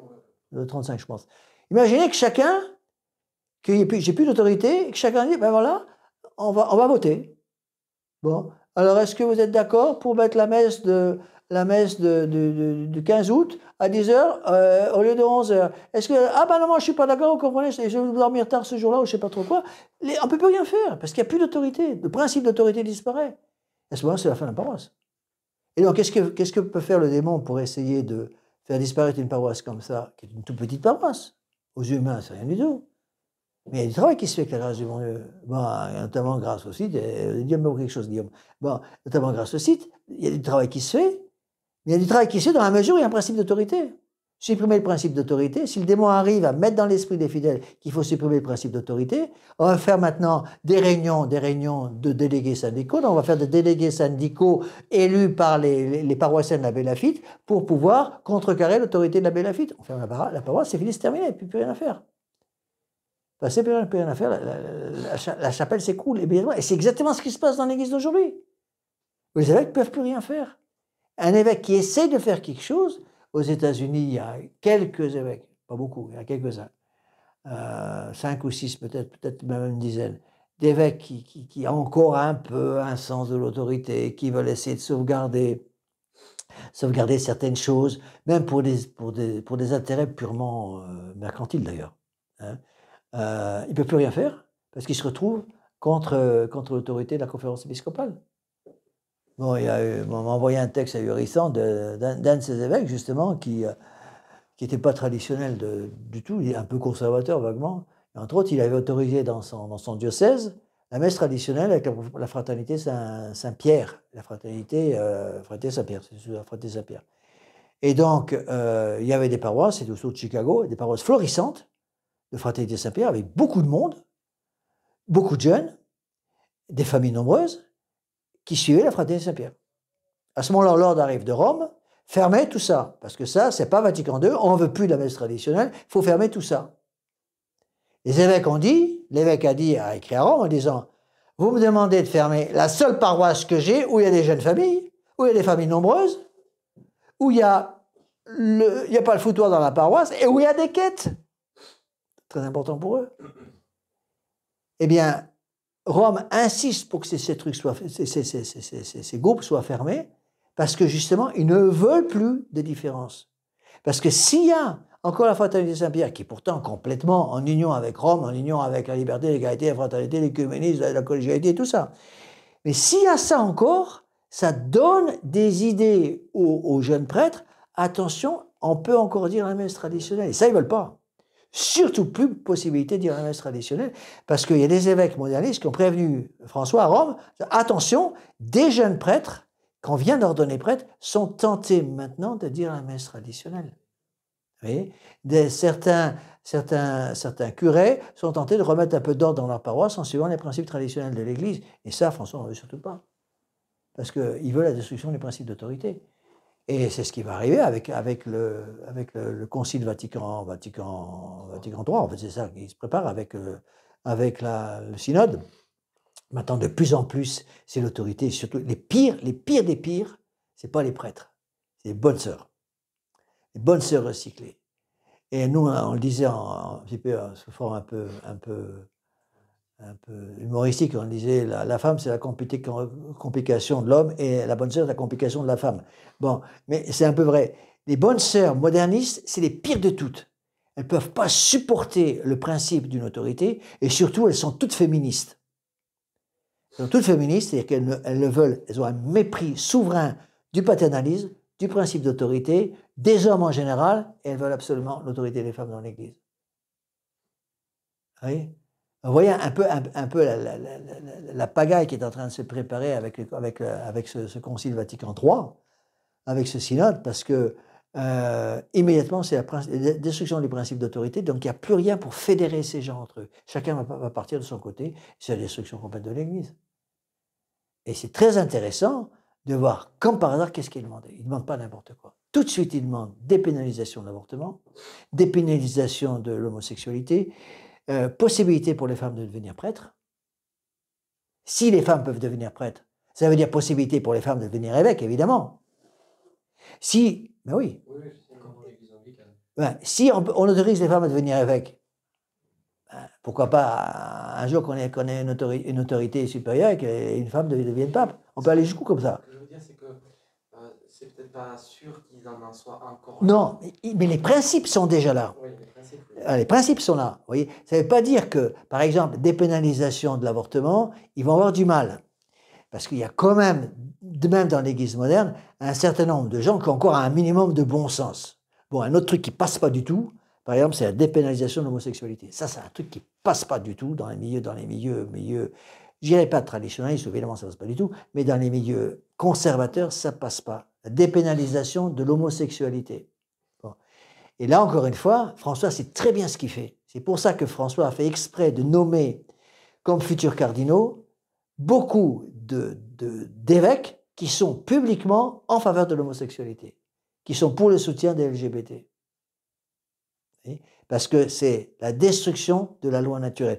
Pour arriver à flanquer par terre complètement l'Église, qu'est-ce qu'il faut? Il faut détruire le principe d'autorité, divin, mais aussi humain. Donc que le prêtre n'est plus autorité dans sa paroisse, que l'évêque n'est plus autorité dans son diocèse, et que la conférence épiscopale n'ait plus aucune autorité sans l'accord des autres conférences épiscopales. Mais vous voyez, il faut la disparition de tous ces principes d'autorité. C'est la disparition du catholicisme. Exactement. C'est exactement ça. C'est la disparition du catholicisme. Et c'est ce qui se passe. C'est pour ça que le catholicisme en France aujourd'hui représente 2,5% de la population. C'est rien. Et c'est en train de se casser la figure à vitesse grand V. C'est la destruction du catholicisme. Parce que si vous commencez à dire, par exemple, que la femme peut devenir évêque, par exemple, ou que la femme peut devenir prêtre. Donc c'est l'autorité qui va être... D'abord, c'est contre 2000 ans de tradition. Il manque la matière, ce qu'on appelle la matière du sacrement de l'ordre. Donc ce serait absolument invalide. Donc, non pas qu'il y ait un mépris pour la femme. Dieu sait si l'Église a du respect pour la femme, puisque la plus grande sainte au ciel, c'est une femme. C'est la Sainte Vierge.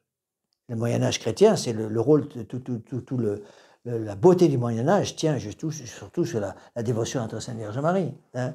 Et donc, c'est ça qu'il faut arriver à comprendre. Si on laisse faire ces choses-là, c'est la destruction pure et simple de l'Église. L'Église s'écroule en tant qu'institution.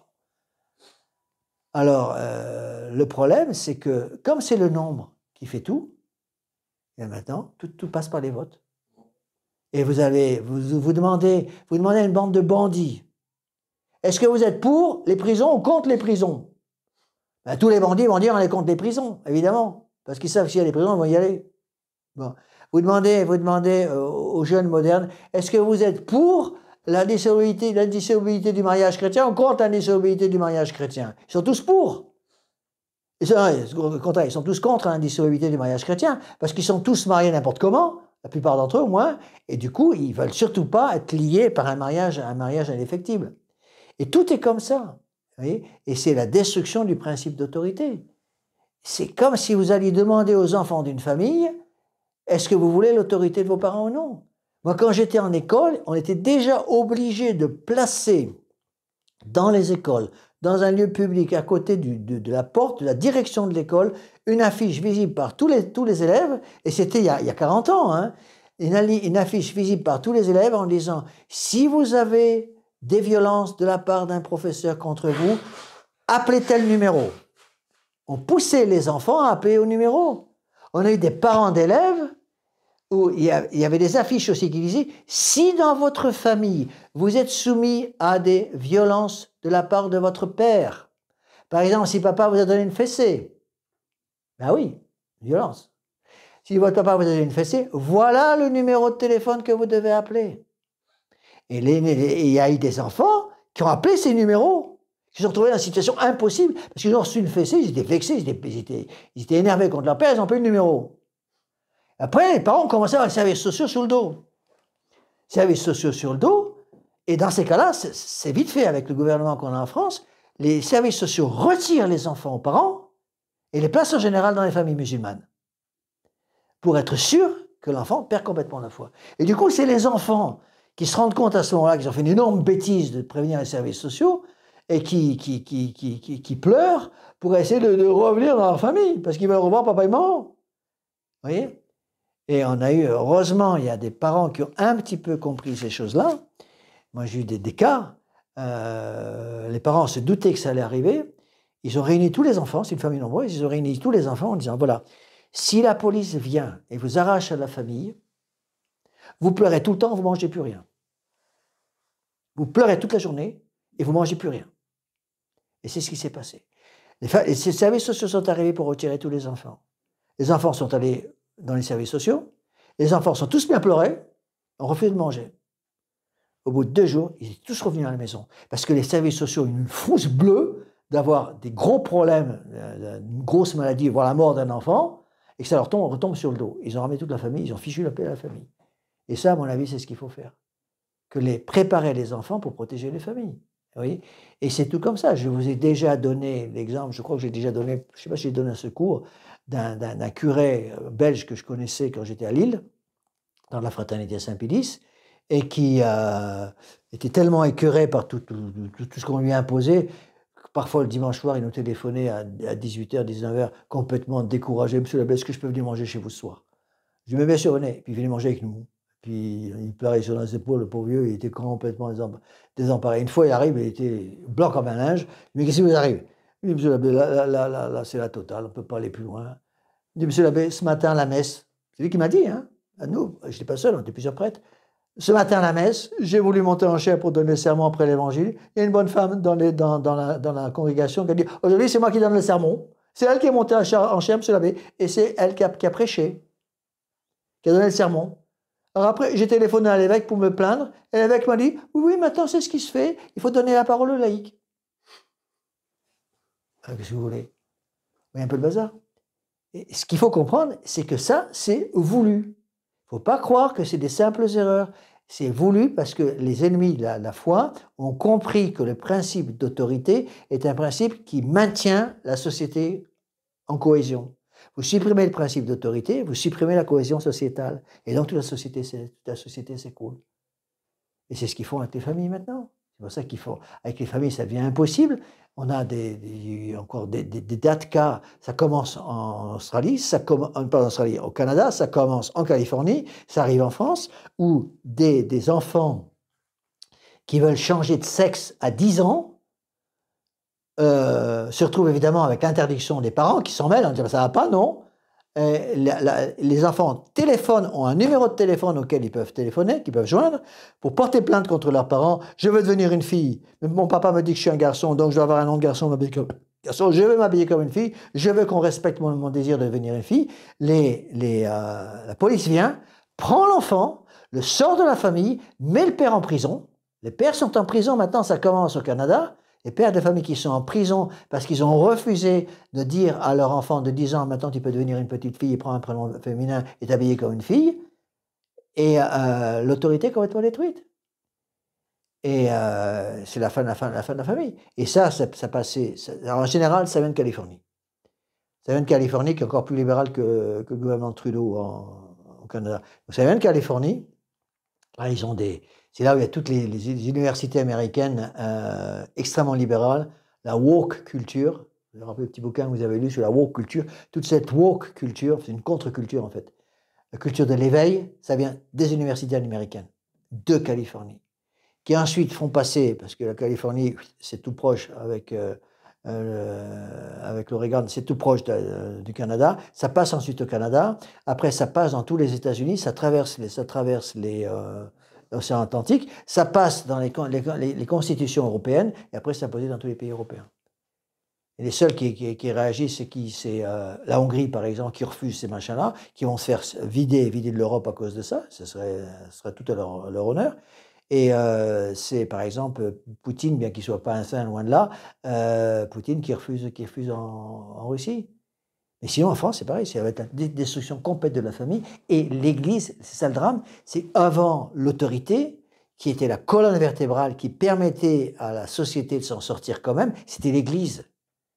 Parce que quand vous aviez un Saint-Pilice comme pape, ou un Pie IX comme pape, attention que les autorités politiques étaient obligées de respecter l'autorité de l'évêque, hein, attention, parce qu'il y avait quand même un minimum de tenue, si vous voulez, des évêques, et surtout l'autorité pontificale. Bien que Mystère Combe, en 1905, a tout fait pour empêcher l'autorité du pape. Mais il y avait quand même une certaine autorité de l'évêque et l'autorité du pape. Il y avait des bons papes à l'époque. Les bons papes, maintenant, ils n'existent plus. C'est du n'importe quoi, ils font n'importe quoi, ils disent n'importe quoi. Rappelez-vous les dernières déclarations de François qui disait le bon Dieu vous aime et il prendra tout le monde avec lui au paradis. Bon, si tout le monde va au paradis, je ne sais pas à quoi sert l'Église. Bon. Et c'est la destruction complète de l'Église catholique. Et c'est ça qu'ils veulent. Le démon veut ça parce que l'Église catholique sauve les âmes. Et l'Église de Vatican II, c'est ça. L'Église de Vatican II, c'est tout simplement l'autorité du démon, le démon qui prend la place de Dieu. Vous voyez. C'est pour ça que la phrase qu'elle est là. Donc le pape, le nouveau sillon, si vous voulez, des années 1910, condamné par Saint Pie X, repousse la doctrine rappelée par le pape Léon XIII sur les principes essentiels de la société en plaçant l'autorité dans le peuple ou la supprimant à peu près et prenant comme idéal à réaliser le nivellement des classes et la lutte des classes. Ils vont donc au rebours de la doctrine catholique vers un idéal condamné. C'est le principe de la lutte des classes. Et ça, c'est l'autorité actuelle qui détruit tout. C'est pour ça que tout s'écroule dans la société familiale, dans la société politique et maintenant de plus en plus dans l'Église officielle. C'est pour ça que la seule solution, c'est la solution que nous, on a suivi ici, la solution à savoir dire, on garde ce que l'Église catholique a toujours enseigné. Point barre. C'est-à-dire qu'il y avait une autorité qui tenait la route jusqu'en 1958. Donc, on prend cette autorité-là, on la garde, parce que là, on est sûr de ne pas se tromper. C'est pour ça que mon missel d'hôtel, c'est un missel de 57 ou 58. Donc, je prends le missel de 58 et on garde tout ce qui a été enseigné jusqu'en 58. À partir de 58, c'est l'arrivée de Jean 23. Il commence à introduire toutes ces idées sur la liberté, l'égalité, la fraternité, tout ce que je viens d'expliquer. C'est remplacé par liberté religieuse, par la collégialité, par l'écuménisme. Tout ça quand on a de préparer Vatican II qui arrive avec la liberté de conscience. Liberté de conscience, ça veut dire chacun fait comme il veut. On peut suivre sa propre conscience, on n'est plus obligé de suivre la conscience divine. Et donc tout s'écroule. Et c'est ce qui se passe aujourd'hui. Et résultat des courses, qu'est-ce qui se frotte les vases? C'est le démon. Voilà. Une fois qu'on a compris ça, on comprend beaucoup de choses. Oui. Je vais vous lire tout de suite, on y reviendra après parce que je n'ai pas le temps d'expliquer ça à fond, je vais vous lire tout de suite une autre phrase de Saint Pie X qui est considérée comme une des plus belles phrases de l'encyclique. il va conclure en disant, on y reviendra la prochaine fois, non vénérable frère, il parle aux évêques, il faut rappeler énergiquement dans ces temps d'anarchie sociale et intellectuelle où chacun se pose en docteur et législateur. On ne bâtira pas la cité autrement que Dieu ne l'a bâtie. On n'édifiera pas la société si l'Église n'en jette les bases et ne dirige les travaux. La civilisation n'est plus à inventer ni la cité nouvelle à bâtir dans les nuées. Elle a été, elle est, c'est la civilisation chrétienne, c'est la cité catholique. Il ne s'agit que de l'instaurer et la restaurer sans cesse sur ses fondements naturels et divins contre les attaques toujours renaissantes de l'utopie malsaine, de la révolte et de l'impiété. Omnia instaurare in Christo. C'est la phrase qu'il y avait sur le blason de Saint-Pédis. Tout restaurer, tout récapituler dans le Christ. C'est-à-dire mettre, récapituler, ça vient du mot caput en latin. Caput, c'est la tête. Tout récapituler dans le Christ, c'est-à-dire remettre le Christ à la tête de tout dans la société. Pas simplement du religieux, mais aussi du civil. L'union de l'Église et de l'État. Voilà. Donc, on est combien aujourd'hui? Je ne sais plus. 19? Non. 19, je ne sais plus. 19. Donc, on en est là. Hop. L'union de l'Église et de l'État qui n'est plus défendue par Vatican II. Et voilà. Dans le texte Oui, de donc, espèce, paragraphe 79 pour les intéressés. Ouais. Ben oui. Et vous verrez, c'est ça qui est intéressant, c'est que, je vais finir par là, tout ce qui est condamné par Saint-Pédis en 1910 va se retrouver avec Vatican II, surtout les derniers décrets de Vatican II en 1965, mais cette fois-ci non plus condamné par le pape, mais encensé, poussé par le pape.